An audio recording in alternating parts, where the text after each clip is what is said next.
Apa yang akan terjadi dengan Danantara kita? Karena sebenarnya Danantara ini mau kemana? Apakah dia menjadi pemain yang melengkapi swasta atau dia menjadi regulator yang membuat swasta tidak nyaman?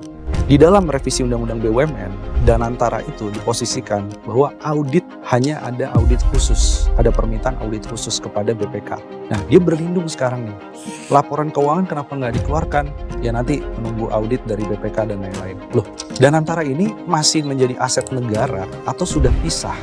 Ada asosiasi lembaga-lembaga dana abadi internasional itu yang mengadopsi namanya Santiago Principle, prinsip keterbukaan.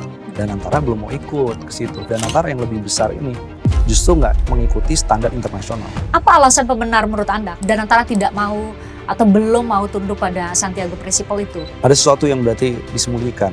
Ada sesuatu yang publik dan investor tidak ingin tahu. Proyek mana yang akan mendapatkan kepercayaan dari investor kalau laporan keuangannya itu tidak dipublikasikan? Jadi ini masalah trust balik lagi. Apa yang dilakukan Danantara berpengaruh terhadap IHSG. Apa yang dilakukan Danantara berpengaruh terhadap rupiah. Apa ada program-program yang publik tidak boleh tahu? Tapi ini seolah Danantara berada di ruang yang gelap. Ini bukan lagi abu-abu, tapi ruang yang gelap. Begitu ada tawaran untuk masuk ke Danantara, dia nanya balik ke saya, "Are you sure?" Mereka khawatir dipidanakan.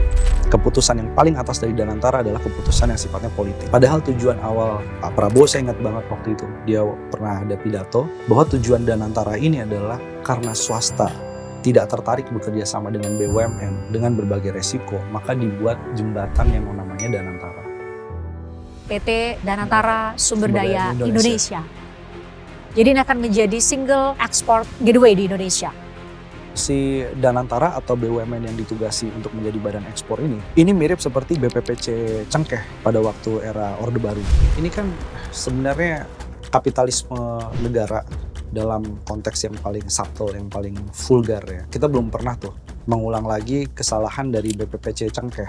Pada saat itu kan salah satunya menstabilkan harga untuk mencegah kebocoran, tapi ternyata menjadi sarana monopoli Cengkeh saat itu. Ini apakah akan terjadi lagi?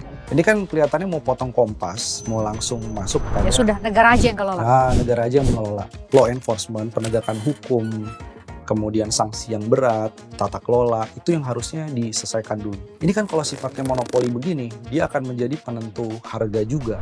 Kalau pembenarannya adalah justru ini akan memperkuat Danantara itu sendiri, itu logis atau tidak menurut Anda? Itu tetap nggak logis. Di negara mana sih yang dia menjadi monopoli terhadap sumber daya? Saya pikir nggak butuh kita badan ekspor satu pintu gitu. Nggak perlu ya? Nggak perlu.